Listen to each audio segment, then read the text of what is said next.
Hi everyone, it's Jamie and welcome back to my channel. As you can see by this hat I'm wearing, today we are going to be discussing some of the new updates we've received surrounding the new Sims 4 stuff pack, Paranormal. Say hello to Brom. Oh, he's hiding behind some plants. We're going to be heading on over to Twitter to check out a blog post, as well as talk about some tweets I found that I think are interesting. And that's pretty much about it. A quick little update on my life for anyone who cares. I have tested positive for COVID. I'm almost done with my first week now of quarantine. So a little over a week left to go, like a week and a handful of days left till I can go get tested again and then go back to work. It's been very strange, this whole thing. Luckily, my symptoms are very mild, so I'm pretty happy about that. Also, my friend sent me this Phantom of the Opera music box.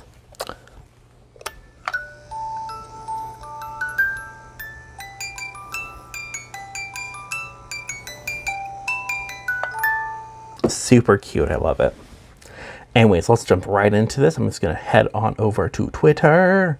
So Sim Guru Connor tweeted out that this was the first part in a series that's coming out. I believe there's gonna be a part 2. I don't think there'll be a part 3. Part 2 will probably come out next week, and then the week after we'll get the pack. And this blog post Sim Guru Connor wrote was, "Hello Simmers, welcome to a 2-part development blog about our newest stuff pack, Paranormal Stuff. This pack has been an absolute blast to work on, and I'm excited to share what this pack is all about." I really like that the Sim Gurus, especially Sim Guru Connor here, seems super excited about this. I like when they are super excited about what they're releasing. Just because, I don't know, it just makes me happy that they're proud of it. So even if we all might not enjoy it, or it's not something we all like, I like seeing that they have pride in their work. Also, just looking at this little image here that he posted, we see a little bit more details. It looks like the crystal ball that comes with this pack isn't inherently attached to the seance table, so I think that's pretty fun. We see some candles, we see the new cow plant terrarium, we see the wall pictures. We can see in the upper right corner of those photos, there's what looks to be kind of like an African, like West African kind of mask, which once again relates back to those kind of like Haitian voodoo and African voodoo roots. So I'm pretty happy about that here. We see the painting of like the Victorian house and then the painting of Guidry, and we get some more looks here. Like it all. I'll try not to reveal too many spoilers for this pack either, so I'll keep things somewhat brief.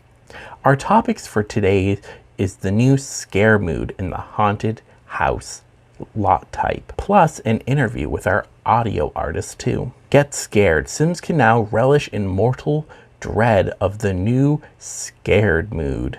The scared mood affects Sims in a variety of ways, with my personal favorite, the new scream incoherently interaction, where a scared Sim runs up to another Sim to scream their lungs out. This may result in the other Sim calming down the scared Sim, or resulting in both Sims becoming scared.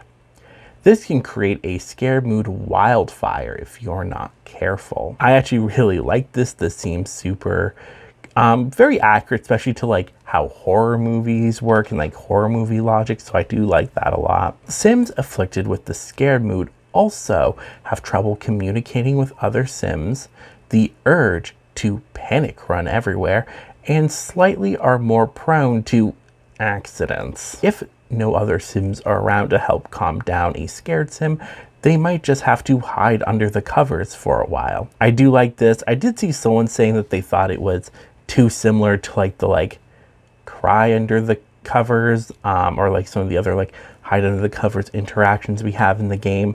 I think this makes sense for this emotion. I've also said this before, I'm not super bothered when the Sims team reuses certain interactions or animations, as long as they are good and they actually make sense for the scenario, I'm not bothered by it. It's when they get lazy or they don't look good or that they don't really match what's going on, that's when I get bothered. So this to me makes sense. But if being scared isn't your sim style, consider purchasing the new Brave trait. This satisfaction reward trait will rapidly reduce the incoming fear a sim feels and help sims regain their composure faster.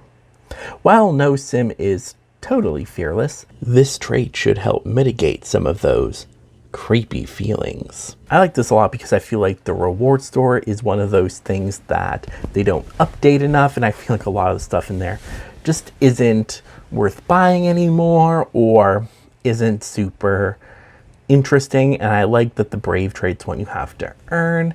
I feel like most people who tend, to be brave or more fearless, they've like had to overcome fears to get that way. So I like that it's a thing you purchase rather than just in creative sim picking. So what's also great is that the scared mood and the brave reward trait are actually base game features that are going to come with the patch that we're getting on the 21st prior to the pack coming out later. So I do think that's pretty great. What I also like is he mentions here is tons of previous uncomfortable buffs have now been converted to scared buffs. So things such as like startled by ghost or the thalassophobia buff from Island Living are no longer going to be like tense emotions, but rather going to be scared. And I think this is perfect. Introducing the haunted house lot type. And the little image here that they're showing is actually created by Dr. Ashley, a simmer in the community, and it will be available to download on the gallery. So I think that's super great.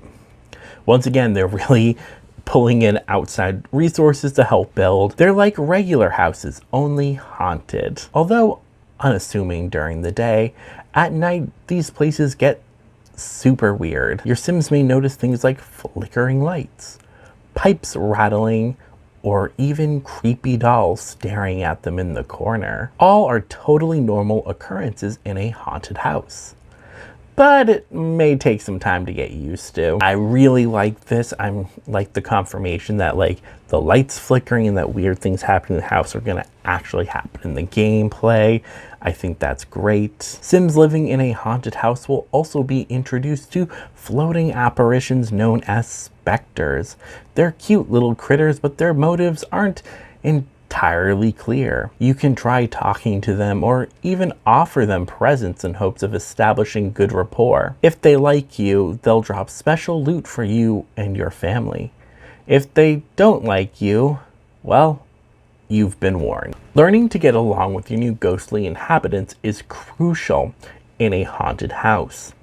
Things like botching seances, neglecting specters, or letting accursed objects invade your house will have a negative impact on its spiritual serenity. There is a delicate art to coexisting with the entities of the house. Thankfully, you'll have an expert on the matter to assist you. Meet Guidry. Claude Rene Duplanter Guidry was a seasoned paranormal investigator in his previous life, but now he exists to help anyone brave enough to live in a haunted house. You'll probably run into him eventually living in a haunted house, but don't worry, he's a nice ghost. Guidry will gladly offer his wisdom for those who seek it. If you're confused, alarmed, or slightly uncomfortable by your new haunted surroundings, give Guidry a holler and he might be able to help. He can also offer valuable objects to help your sim too. All you need to do is reach out. I like this because it seems to be setting up that, especially with some of the other information we've got, there's a few different avenues of gameplay to go through with this pack. It seems that we have the ability to, you can go through the process of like getting rid of spirits from your house, like exorcising them or whatever. There's the ability to make peace with them and keep them happy rather than getting rid of them. as well as we'll learn a little bit later in this post, as it says, there's also the ability to kind of like just accept it and live through the trauma. I really like, it seems like that's what they should have done a little bit better with Eco Lifestyle. I love Eco Lifestyle, but one of its weak points was there really wasn't enough gameplay to really help push towards an industrial lifestyle. They had some, but there really wasn't enough to really commit to it. Here it seems like they're really opening up the ability to kind of live in a haunted house as you would like. All Guidry wants in return is to crash at your place in the time being. Sounds like a fair deal, right? But if you prefer to fly solo, you can always disable his nightly visits. He won't be too upset, maybe. As mentioned before, Guidry was a paranormal investigator before his untimely demise. If he sees potential in you, he can certify you with the Paranormal Investigation License, granting access to the Paranormal Investigation Freelancer gigs. Only those who are qualified enough to join the ranks of paranormal investigators. But more on that next time. Be brave. Living in a haunted house adds layers of risk and reward for your Sims. Each successful night yields reward store satisfaction points for everyone in the household. Specters can also drop treasures that can be collected, consumed, or sold at an oddity collector. So although your Sims might go through a bit of peril, they'll be thankfully compensated. I like this too because I like the idea of maybe even collecting some of those like new treasures that are dropped, whether if they're pack specific or just like anything you can be given. Hopefully there could be some pack specific like paranormal ones that you could then use to sell at like a store that you used to make with Get to Work. Of my favorite pieces of haunted treasure is the new Sacred Candle. Not only do they look cool, they help protect Sims from paranormal influences. Place them around your house to make sure Sims are properly shielded. I like this because there's kind of like a gameplay aspect to them. I don't know if they'll be able to blow out as seen in the trailer. They also like the black flame. It reminds me a lot of Hocus Pocus. Things like sacred candles and performing ceremonies at the seance table are integral to keeping your Sims happy in a haunted house. Without using these paranormal tools, the entities of the house might get a little bossy. And while it might be in your Sim's best interest to keep the spirits in the house in check, watching things go horribly wrong in a haunted house can be just as fun too. So whatever works for you. A little information here on the haunted house residential, but like tiny homes, this lock can be toggled on or off at any time. So whether you're a casual thrill seeker who wants to spend a couple of nights in a haunted house, or a seasoned paranormal expert who wants to take on new challenges, this lot type should offer something for you. Now let's talk about the cross-pack compatibility, because they do touch upon it a little bit here, as well as they've talked about it in a few tweets. But pets get a share in the fun too. They especially love cursed objects that show up. And here's a little gif of a dog kind of reacting to the doll. Whether they like it or get defensive, that dog looks a little bit more freaked out than looking like they love it, but I could be wrong. I think they're gonna get along great. Yeah, that makes me think that dog's unhappy. Another thing I did notice them talk a little bit about on Twitter and some other places is that they haven't explained exactly what it is, but it says that spellcasters will have a advantage over the medium skill, therefore making them more likely to be like better paranormal investigators. I really do like that. I think that kind of goes hand in hand pretty well together. I love cross-pack compatibility like that. I talked about that in my Snowy Escape review. I kind of talked about how upset I was that there wasn't any new occult type cross-pack compatibility as long with other ones, because with Eco Lifestyle there actually was quite a bit of cross-pack compatibility for at least vampires and spellcasters, in the sense that spellcasters had a spell that could get rid of the flies around trash cans and dumpsters, therefore lowering your chance of getting killed by flies, as well as vampire powers worked a lot less effectively in smoggy, kind of industrialized worlds, as well as you could use the juice machine to make a plasma juice. So I liked those little tidbits. It definitely makes those packs a little bit more fun if you're playing with occults. However, I do think this is super fun. Back into the blog post. As mentioned before, a ton of old buffs from multiple packs are now being converted to the scared mood. I think 70-something moodlets were converted. Honestly, I lost count. Anything that seemed appropriate for the new scare mood was transferred over. Oh, and you might remember the old lot trait from City Living called Haunted. For clarity's sake, we've changed the name to Spooky lot trait. It benefits from being combined with the new Haunted House lot type and will have an increased chance of spawning ghosts at night, so both for maximum hauntedness. I do like this because it does seem like the current gameplay is more focused around these specters.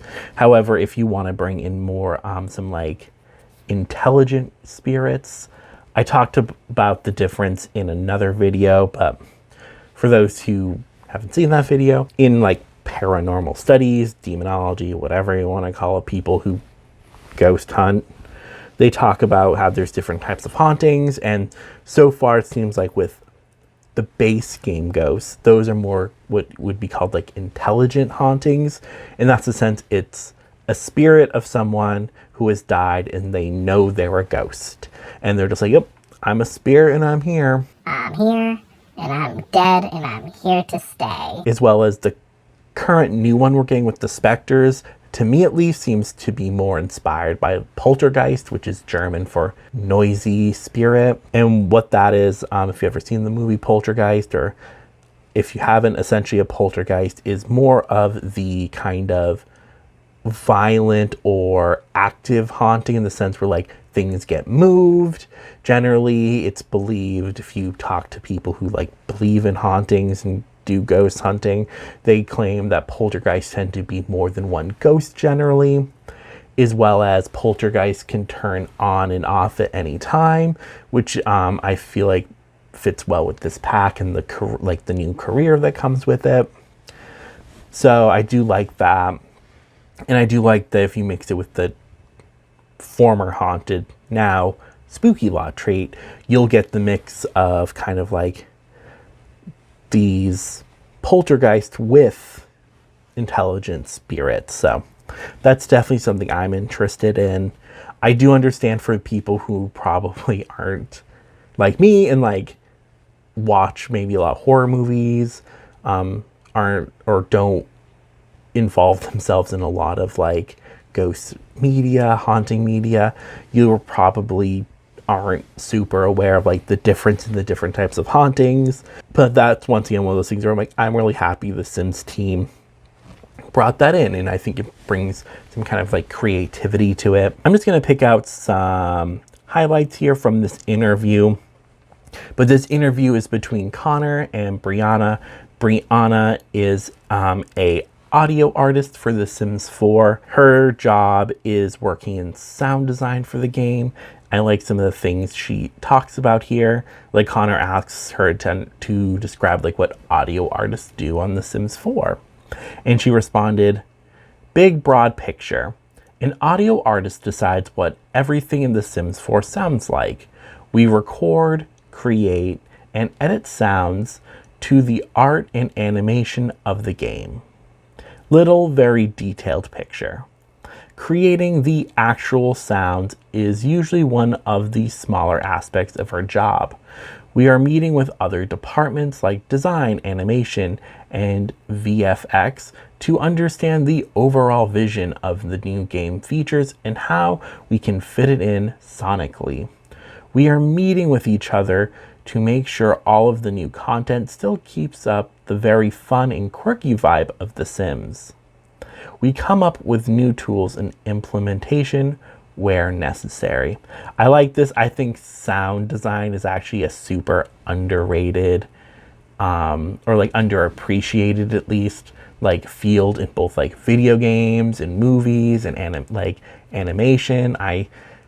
I think sound design is super interesting. Another part here I like from Brianna, Connor was asking her, kind of talking about like her creative process, and she talked a little bit like what got into creating the sounds for this pack, while just kind of talking about like what her usual processes she adds at the end. For this pack, I would refer back to the little things like Vincent Price's demonic laugh from Thriller, or Casper the Friendly Ghost cartoons, and the looping soundtrack from the cue of a horror ride at the Santa Cruz Beach Boardwalk, the ride being Ghost Blasters.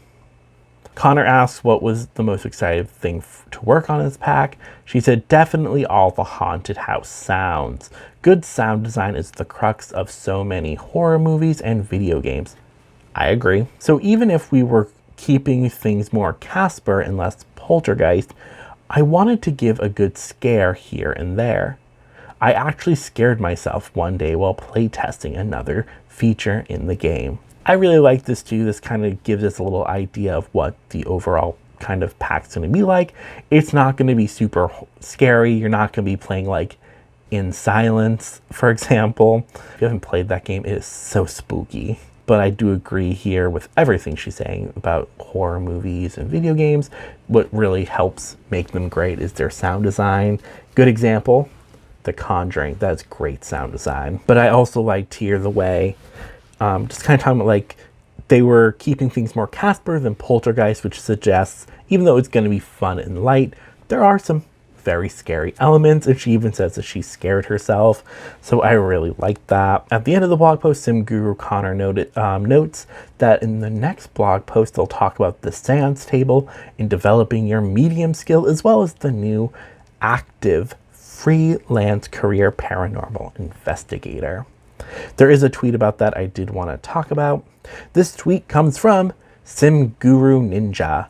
Dave is responding to a simmer asking a little bit about the new freelance career in the paranormal stuff pack. Our friend here on Twitter asks, can you confirm whether the new freelance career in paranormal stuff allows us, the player, to follow our sims to the lots within the game and carry out tasks such as appeasing the specters, in quotes, in brackets, and says trailer?